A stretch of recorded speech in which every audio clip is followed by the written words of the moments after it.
Welcome to the Transfer Talks podcast. It's your co-host Ashmit with co-host Neil. We have a super special guest today, Amy, who comes from a little bit of an untraditional background, applying to colleges at 16. So we'll be hearing more from her. So Neil, would you like to get it started? Yeah, awesome. Yeah, awesome for sure. Like, first of all, like, Merry Christmas. Yeah, thank you for coming on such short notice. And yeah, we just love to start these off by letting the guests kind of speak on their experiences in their own words. So, stage is yours.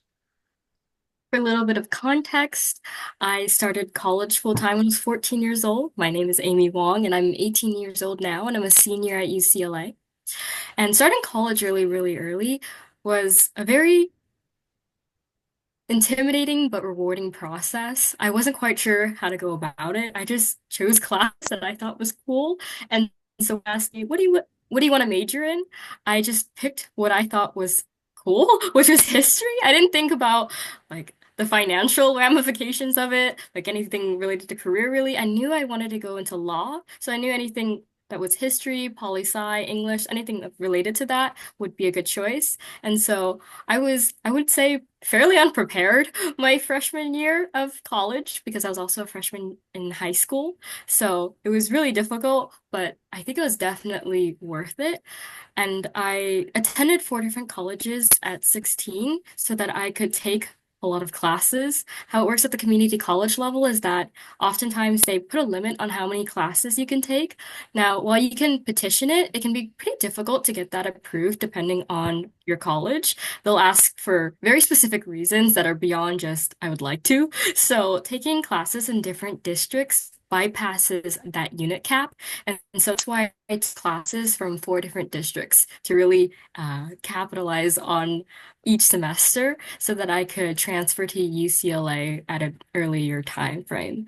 So I applied to UCLA, UC Berkeley, and UCI at 16 years old, and I was accepted to all three. And I knew I wanted to stay in state, so the UC system was very ideal for me for sure. And so then at 17 years old, I graduated with seven associate degrees. A lot of people ask me, like, how did you choose which degrees? And it was mostly based off of passion. I just took classes that I was really interested in. And then I looked at the degrees that those classes helped fulfill. And that was a very exciting process to sit with the counselor and have them say, wow, you actually did it. I remember the counselor I spoke to said that she had worked at the college for 10 years and I was the first person she's ever seen done that. So I thought that was really cool.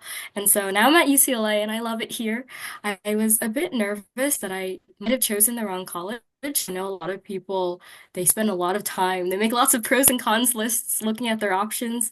And I was nervous that I made the wrong decision because I made it at 16. And so I was really, really nervous. But now that I'm here at UCLA and I've met so many great people and I've done a lot of work here at UCLA, I'm so happy with my decision.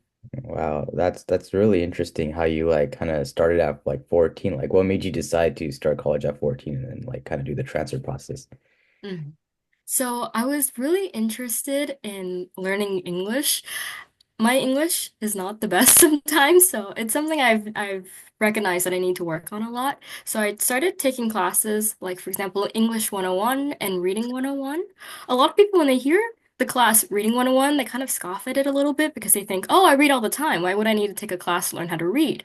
But I find that a lot of people sometimes we don't know how to analyze texts and really critically in ways we don't already. Like a lot of people read in a way that they've done it before. And so having a professor teach me different ways of reading and showing me tons of different texts, that was really great. And so I think it was purely out of passion. My parents didn't ask me to do it at all. Like when I told my parents, they were like, okay, that's cool. Like they didn't force it upon me, which I think was crucial to my educational development because I didn't feel as though I had to. It's because I wanted to. And that kind of agency and that empowerment really helped me all throughout high school, through college, and hopefully through graduate school. So it was definitely through passion and it was through my love for English and reading and writing.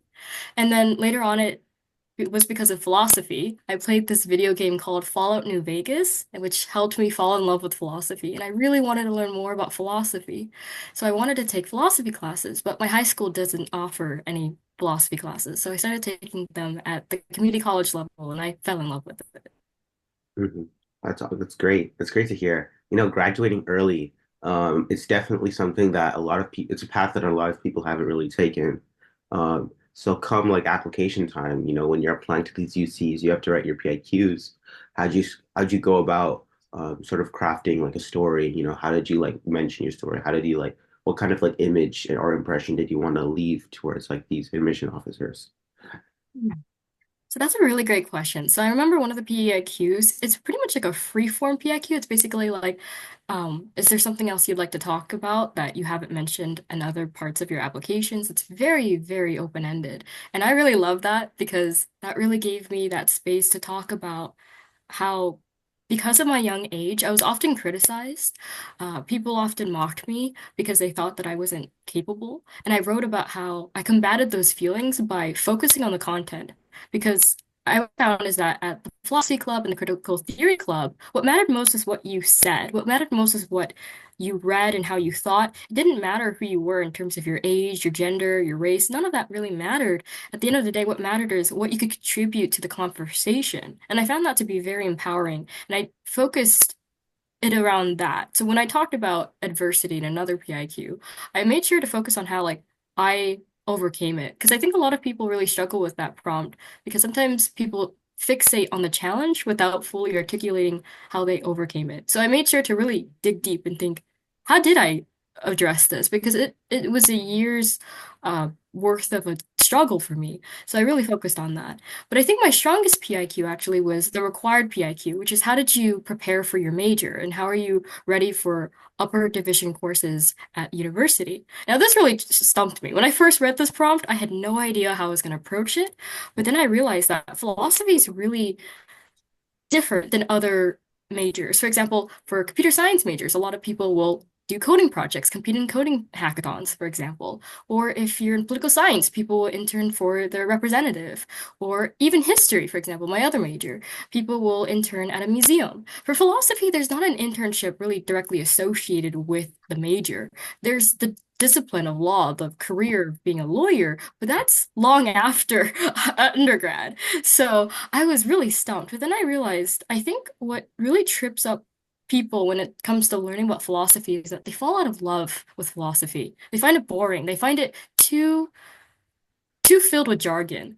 Lots of the most famous philosophers are known for being very difficult to read. And so I wanted to make it very clear in my PIQ that I intend on studying philosophy for the rest of my life. Like I'm truly dedicated to it. And there's so much love that goes into philosophy that I don't think I'll ever fall out of it. So I really centered that PIQ around what I hope to be my lifelong dedication to philosophy. Mm. That's great. I really like how you kind of like found like your education through community colleges like as a supplement from like what you were missing in high school. Like, would you recommend like other people to kind of take the same path you're doing? If you could like go back and change it? Absolutely. I think one of the greatest strengths of the California state overall is its education policy. There's an education policy in place where if you attend certain high schools, public high schools, that have partnerships with community colleges, that they pay your tuition. So it's really convenient in that they set it up. Like it's very normalized to attend community college and to have that tuition waived. And I think that's really important because tuition adds up. And so I saved at least $2,000 through that system. Now, that might not sound like a lot to other people, but for me, as someone who was hesitant to even begin community college at certain times, being able to not have that financial pressure on me was really helpful. So financially speaking, it's great, especially if you're in California. Educationally, it's also great because you get to explore more subtopics that you can't really do in high school at times. For example, I really wanted to learn more about logic. And so there are literally classes dedicated to a certain type of logic. So, for example, Introduction to Symbolic Logic. That just can't be found at the high school level, at least not where I was from. So I think that being able to really learn about a topic you're really passionate about for free. I think that's a great opportunity. And especially since the COVID-19 pandemic has created a new like online educational environment where a lot of those classes have been shifted online still, that really helped me. I actually started high school and college in 2020 when the pandemic began. And so I was able to take all my classes online, which really helped. And so taking online community college classes is a great way to learn in a way that isn't exactly physically demanding, and you don't have to worry about transportation either. So I would highly recommend it for sure. Hmm. Yeah, you mentioned you wanted to go into law. A common thing I see between like a lot of my friends that are trying to go into law school. I know I have a couple of people I know in community college trying to go down that route as well. Is that they kind of like really they don't really like how it's so long in the sense that you need to go do your undergrad before the bar. People believe like you can go straight to the bar, stuff like that. You know, how would you was that sort of something you were thinking about when you were sort of like pursuing community college at an earlier start date? I know you liked history, but I don't know you were thinking about law that early on. Mm. Well, I'm a bit of an outlier in this regard as well. I was really passionate about getting my Bachelor of Arts and then my JD, my law degree, and then my PhD. And so that is a long time to be in school. And so I knew that the earlier I started, the better would be in terms of when I would get to start working in the workforce. And although plans have shifted a little bit, plans have elongated, it's great to have that head start, especially since it is a very time-consuming process. And I think the earlier you start, just statistically speaking, you're probably going to graduate earlier, which is really convenient as well. And I will also say that once you hit a certain threshold, your age actually becomes something that's advantageous. So when you start out, I think, especially at 14, people will mock you, and that's certainly a disadvantage. That's a drawback. But once you hit around 17, 18, I would say, it impresses people. Like it really does have people remember you and have people like employers look fondly on that, especially after you turn 18, because you have to sign those contracts, which is a very freeing experience. And so working at a younger age and starting school at a younger age really does help time-wise for sure. And I do eventually want to start a family. So that's something I also have taken into consideration as well. Yeah, that's great to hear. That's great to hear. So like this plan, right? Did you have any like kind of like help going towards it? Because for me, right, I'll give you a little bit of backstory. I'm like a 1 year transfer for economics, and originally I was going to be two. I was going to go to another community college, but then like speaking to mentors, stuff like that, I was able to kind of understand how I could get my classes done faster, like I was able to understand like how my AP credits work, and now like I'm able to kind of go on a more expedited path. So can you talk to me kind of like on the importance of mentors on your side? Like if Mhm. how you kind of like found them or if they were useful? So mentorship during my earlier years is actually very difficult to come across because I scoured the internet trying to find someone like me, someone who did it as young as I did, and I couldn't find anyone. And so I was really frustrated and scared because I had no one to really lean on to figure out where I wanted to go in life. I remember after I got accepted to Berkeley, I excitedly told my mother that I got into Berkeley. I said, Mom, I got into Berkeley. And she turned to me and she asked me, What's Berkeley? So evidently, my parents are not as involved in the higher education space. So I was kind of on my own for that. And so what I ended up doing was I turned to people online, especially TikTok. There's a lot of UCLA alum on TikTok who talked about their transfer process. I believe there's one girl, her name's the Academic Queen on TikTok. She provides like a whole playlist breaking down exactly like what you should be thinking about, what factors you should consider when applying to different universities. And she also talks about like how you should approach different PIQs, which I thought was really great. And so online resources were literally my guide, and it was the best thing ever. And assist.org really helped. It's a website that you can check to look at the articulation agreements between different universities and community colleges to make sure that your credits transfer. Because I think one of the strongest obstacles against transfers is the fact that some people don't realize that their credits don't automatically transfer if the articulation agreement doesn't state the class. So, for example, I took a logic class at East Los Angeles College, and I thought that that would transfer. It did not. And luckily, I recognized that before finishing high school. So when I did finish high school and I had that full year at community college, I took a logic class that successfully transferred, which was really interesting because I thought if it says the word logic in the name of the class, then it would transfer, but it didn't. So it's really important to check that. So in terms of mentorship, I didn't really have that. In regards to like people having that contact with me one-on-one, but I did have those online mentors, which was very useful. There's another UCLA alum that gives a lot of advice on YouTube and on TikTok, but more so YouTube. Her name's Kaylin Grace Apple. She used to go by the name the Redhead Academic, and she was a community college student, transferred to UCLA for undergrad, went to Oxford for her master's, and then she's now a PhD student at Yale. So I highly recommend her. She's very helpful in figuring out how you want to transfer. And so that was really helpful. But at UCLA, mentorship has been so important to me. The professors here at UCLA have really served as great mentors for me academically and career-wise. So now that I'm in undergrad, mentorship has been a lot more prevalent for sure. Great, great. Also, like another thing that like I'm kind of considering when transferring is like how is like the social life gonna be? Like, it's like a new school. You're only gonna have like 2 years to be there. Like, how have you been like, how have you like experienced like the social life been like? So that's one strong reason I chose UCLA is because the transfer social life here is incredible. It's great. I remember talking to other incoming students and asking them why they chose UCLA, and oftentimes they would say the transfer community here was strong. And I agree full-heartedly. There is an entire dorm building dedicated to transfers where every floor is just a transfer. Like we're all transfers. It's great.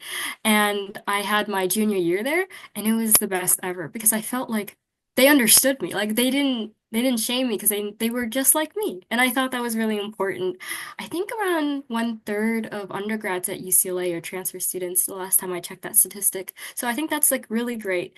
And I was comparing other schools to UCLA and trying to consider how the transfer experience would look like compared to different schools. And I've looked at the Reddit pages and I've heard many complaints at other schools, unfortunately, because the transfer population isn't as large and there's not as many resources supporting transfers. So UCLA uh, really prides themselves in being able to offer so many opportunities for transfers. We have an entire transfer center at UCLA in Kirkhoff Hall, one of the most beautiful buildings on campus. And the center is very well staffed, well decorated, very lively. They have a lot of free food, a lot of cool activities that they have all throughout the year.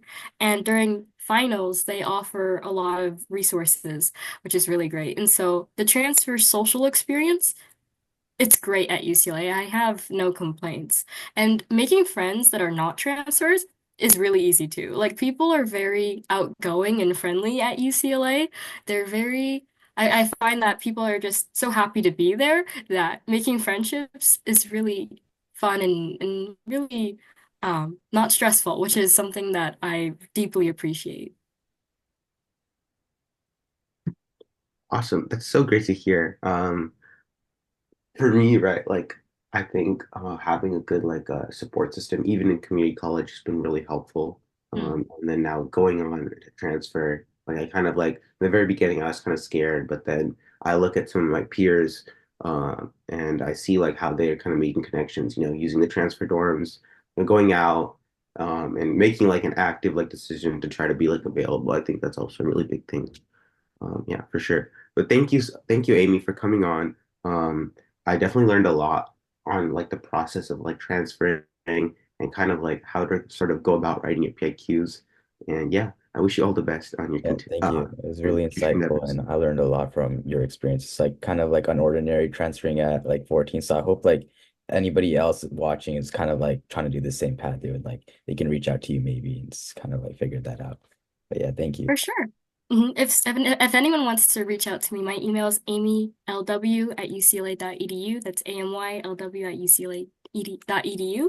I also wanted to add something else. Speaking about the social experience, I was worried that because of my young age, I wouldn't be able to find anyone like me. Like I remember telling my father before orientation that what if no one is my age? Like what if no one understands my perspective?